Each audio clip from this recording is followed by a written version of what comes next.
மனைவியை கொலை செய்து தலையுடன் போலீசில் சரணடைந்த கணவன். உயிரிழந்தவர் கர்ப்பிணி பெண்ணான ஆரம்ப பிரிவு ஆசிரியை. வவுனியாவில் அதிர்ச்சி சம்பவம்.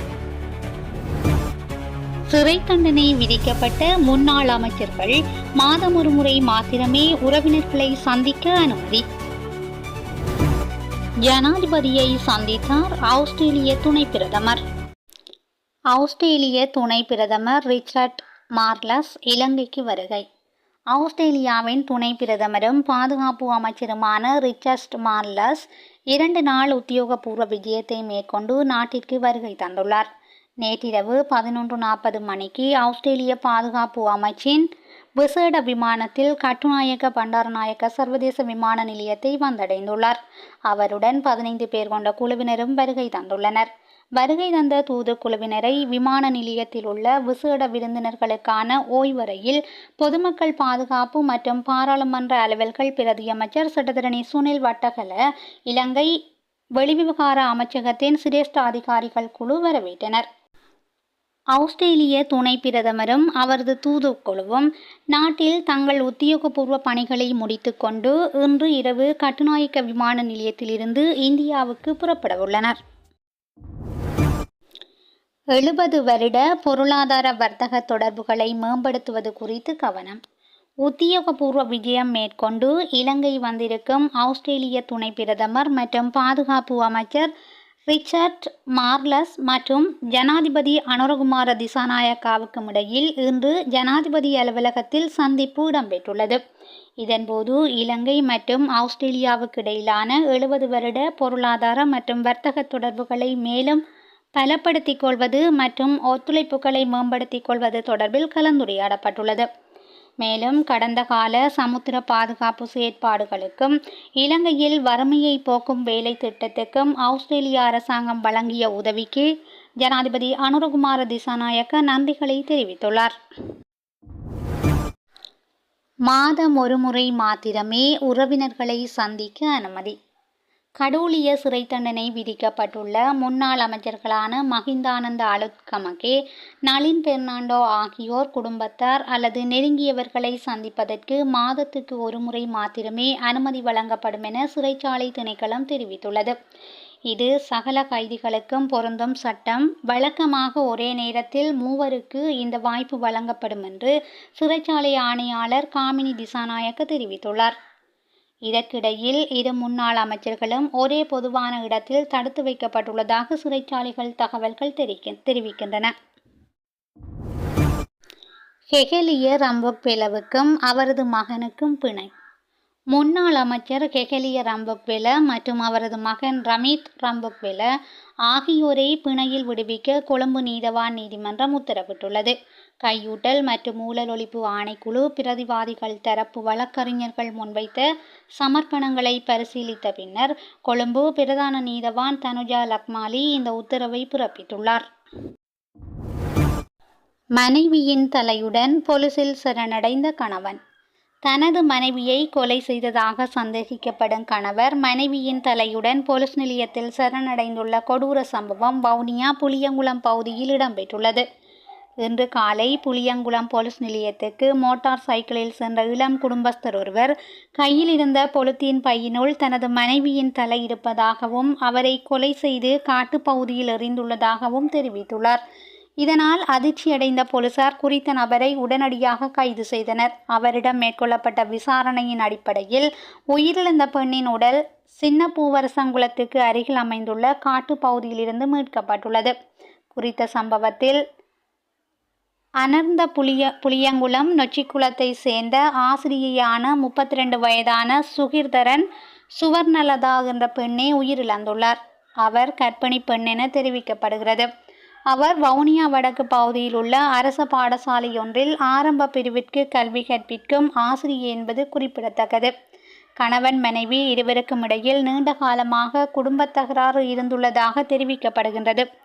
இந்த நிலையில் இன்று காலை நொச்சிக்குளம் பகுதியிலிருந்து கணவனும் மனைவியும் ஒரு மோட்டார் சைக்கிளில் புளியங்குளம் நோக்கி சென்றுள்ளனர். இதன்போது சின்ன பூவரசங்குளத்துக்கு அண்மித்த காட்டு பகுதியில் குறித்த கொலை சம்பவம் இடம்பெற்றுள்ளதாக தெரிவிக்கப்பட்டுள்ளது. சம்பவத்தில் யாழ்ப்பாணத்தை சேர்ந்த சுகீர்தரன் என்ற குடும்பஸ்தரே கொலையை செய்ததாக தெரிவித்து போலீஸ் நிலையத்தில் சரணடைந்துள்ளார். சம்பவம் தொடர்பாக புளியங்குளம் போலீசார் விசாரணைகளை முன்னெடுத்துள்ளனர். செம்மணியில் பாரிய மனித புதைகுழி, இதுவரை 7 மண்டியோடுகள் மீட்பு. யாழ்ப்பாணம் செம்மணி சிந்துபாத்தி மயானத்தை மனித புதைகுழியாக பிரகடனப்படுத்த கோரி யாழ்ப்பாணம் நீதவான் நீதிமன்றில் சமர்ப்பணங்களை முன்வைக்க சட்டத்தரணிகள் நடவடிக்கை எடுத்துள்ளனர். செம்மணி சிந்துபாத்தி மயானத்தில் அபிவிருத்தி பணிகளுக்காக நல்லூர் பிரதேச சபையால் கடந்த பிப்ரவரி மாதம் குழிகள் வெட்டப்பட்ட போது மனித சிதிலங்கள் பல மீட்கப்பட்டிருந்தன. அந்த மனித சிதிலங்கள் 1995, 1996 ஆண்டுகளில் செம்மணியில் படுகொலை செய்யப்பட்ட தமிழர்களுடையதாக இருக்கலாம் என்ற சந்தேகத்தின் அடிப்படையில் யாழ்ப்பாணம் போலீஸ் நிலையத்தில் முறைப்பாடு வழங்கப்பட்டது. முறைப்பாட்டின் பிரகாரம் பிப்ரவரி மாதம் 20ஆம் திகதி யாழ் நீதவான் நீதிமன்ற நீதவான் மேற்கொண்ட ஆய்வுப் பணிகளை தொடர்ந்து அகழ்வு பணிகள் கடந்த மே மாதம் 15ஆம் திகதி ஆரம்பமானது. 2ஆம் நாளான 16ஆம் திகதி அகழ்வின் போது முழுமையான 80 தொகுதிக்கு மேலதிகமாக மண்டையோடு ஒன்றும் கையெலும்பு ஒன்றும் அடையாளம் காணப்பட்டது. இவை அனைத்தும் அகழ்வு செய்யப்படும் பகுதியின் வெவ்வேறு இடங்களில் அடையாளம் காணப்பட்டமையால் அந்த இடம் மனித புதைகுழியாக இருக்கலாம் என்று அச்சம் வெளியிடப்பட்டிருந்தது. அந்த நிலையில் 17ஆம் திகதி யாழ்ப்பாணத்தில் பெய்த மழை காரணமாக அகழ்வு பணிகள் தற்காலிகமாக இடைநிறுத்தப்பட்டிருந்தன. இந்த நிலையில் நேற்று மீள அகழ்வு பணிகள் ஆரம்பமான போது ஏற்கனவே அகழ்வு பணிகள் இடம்பெற்ற பகுதிகளில் வெள்ள நீர் தேங்கி அப்பகுதி சகதியாக காணப்பட்டமையால் பிறிதொரு பகுதியில் அகழ்வு பணிகள் முன்னெடுக்கப்பட்டன. அதன்போது 5 மண்டியோடுகளுடன் எலும்புக்கூட்டு எச்சங்கள் அடையாளம் காணப்பட்டுள்ளன. குறித்த எச்சங்கள் அடையாளம் காணப்பட்டுள்ளதன் அடிப்படையில் அவை அவசரமாக புதைக்கப்பட்டவையாக இருக்கலாம் என்றும் சந்தேகம் ஏற்பட்டுள்ளது. இதுவரையிலான அகழ்வு பணிகள் 7 மனித மண்டியோடுகளுடன் கூடிய எலும்புக்கூட்டு எச்சங்கள் அடையாளம் காணப்பட்டுள்ளன. 3 மண்டியோடுகளுக்கு மேல் ஒரு பகுதியில் அடையாளம் காணப்பட்டால் அப்பகுதியினை மனித புதைகுழி என பிரகடனப்படுத்தப்பட வேண்டும். அதனால் அப்பகுதியை மனித புதைகுழி என பிரகடனப்படுத்துமாறு யாழ் நீதவான் நீதிமன்றில் சமர்ப்பணங்களை முன்வைக்க உள்ளதாக சட்டத்தரணிகள் தெரிவித்துள்ளனர். நாடு திரும்பினார் அனுதி குணசேகர. இந்தியாவில் நடைபெற்ற 72வது உலக அழகி போட்டியில் இலங்கையை பிரதிநிதித்துவப்படுத்திய அனுதி குணசேகர நாடு திரும்பியுள்ளார். கடந்த மே மாதம் 31ஆம் திகதி இந்தியாவின் தெலங்கானாவில் உள்ள ஹைதராபாத் நகரில் இறுதிப் போட்டி நடைபெற்றுள்ளது.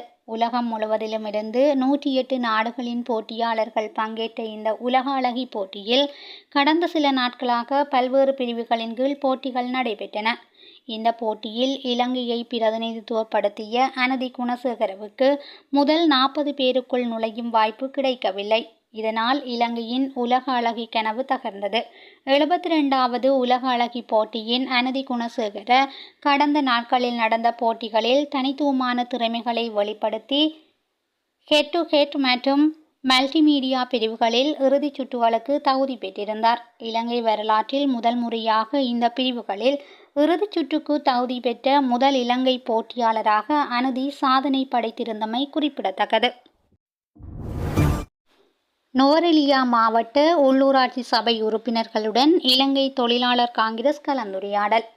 நடந்து முடிந்த உள்ளூராட்சி சபை தேர்தலில் இலங்கை தொழிலாளர் காங்கிரஸ் சார்பில் நுவரெலியா மாவட்டத்திற்கான உள்ளூராட்சி சபைகளுக்கு தெரிவாகியுள்ள உறுப்பினர்களுடனான கலந்துரையாடல் இடம்பெற்றிருந்தது. நுவரெலியா மாவட்ட பாராளுமன்ற உறுப்பினரும் இலங்கை தொழிலாளர் காங்கிரசின் பொதுச் செயலாளருமான ஜீவன் தொண்டமான் தலைமையிலும் தவிசாளரும் நிதி செயலாளருமான மருதபாண்டி ராமேஸ்வரனின் பங்கேற்புடனும் இடம்பெற்ற குறித்த கலந்துரையாடலானது கொட்டகலை CFF வளாகத்தில் நேற்றைய தினம் இடம்பெற்றிருந்தது. இதன்போது பல்வேறு முக்கிய விடயங்கள் தொடர்பில் உள்ளூராட்சி சபை உறுப்பினர்களுடன் விரிவாக கலந்துரையாடப்பட்டது. குறிப்பாக முதன்முறையாக உள்ளூராட்சி சபை தேர்தலில் போட்டியிட்டு உள்ளூராட்சி சபைகளுக்கு தெரிவாகியுள்ள உறுப்பினர்களுடன் கட்சியுடனான கோட்பாடு மற்றும் அணுகுமுறைகள் தொடர்பாக விளக்கமளிக்கப்பட்டிருந்தது. இம்முறை நடந்து முடிந்த 2025 உள்ளூராட்சி சபை தேர்தலில் நுவரெலியா மாவட்டத்தில் சேவல் சின்னத்தில் தனித்து போட்டியிட்ட இலங்கை தொழிலாளர் காங்கிரஸ் 39 உறுப்பினர் எண்ணிக்கையை பெற்றுக்கொண்டது.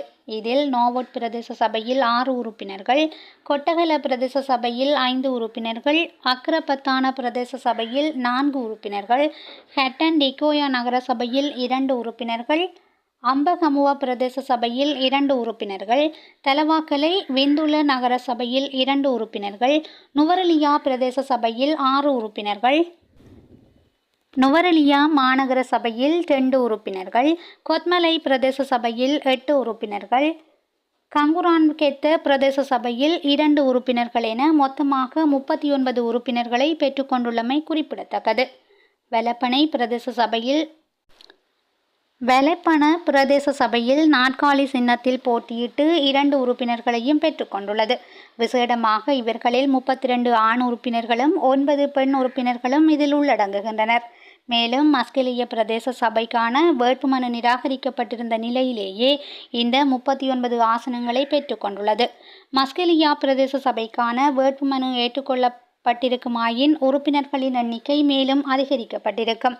நடைபெற்ற குறித்த கலந்துரையாடலில் நுவரெலியா மாவட்ட பாராளுமன்ற உறுப்பினரும் இலங்கை தொழிலாளர் காங்கிரசின் பொதுச் செயலாளருமான ஜீவன் தொண்டமான், தவிசாளரும் நிதி செயலாளருமான மருதபாண்டி ராமேஸ்வரன், தேசிய அமைப்பாளர் பழனி சக்திவேல் என இலங்கை தொழிலாளர் காங்கிரசின் முக்கியஸ்தர்கள் உட்பட உள்ளூராட்சி சபை உறுப்பினர்களும் கலந்து கொண்டார்கள்.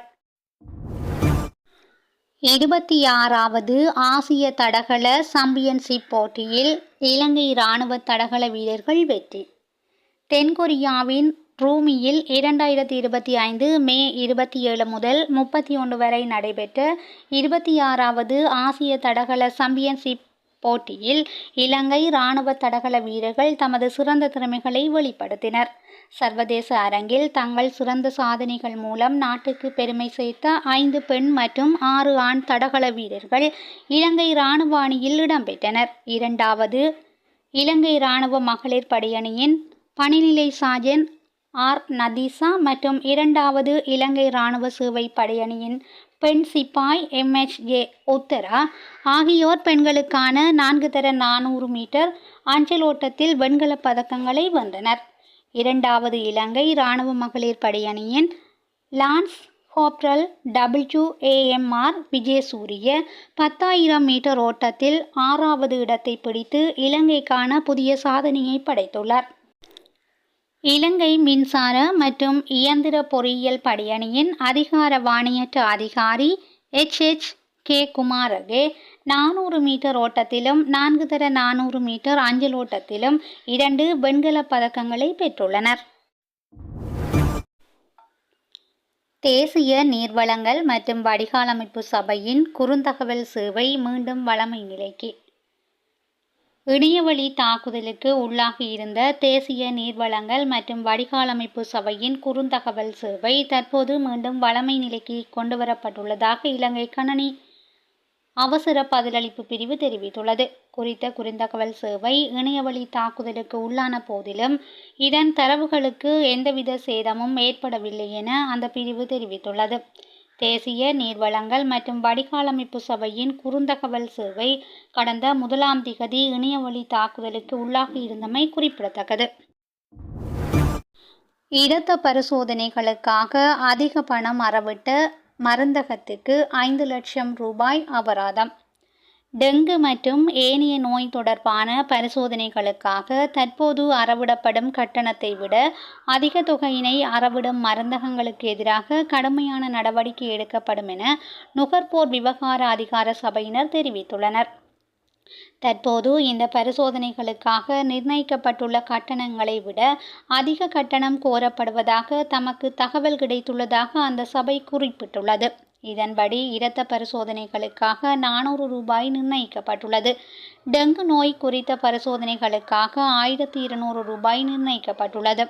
இந்த நிலையில் மல்வானை பகுதியில் இயங்கும் மருந்தகம் ஒன்றில் இரத்த பரிசோதனைக்காக அதிகளவிலான கட்டணம் வசூலிக்கப்பட்ட நிலையில் அதற்கு எதிராக சட்ட நடவடிக்கை எடுக்கப்பட்டுள்ளது.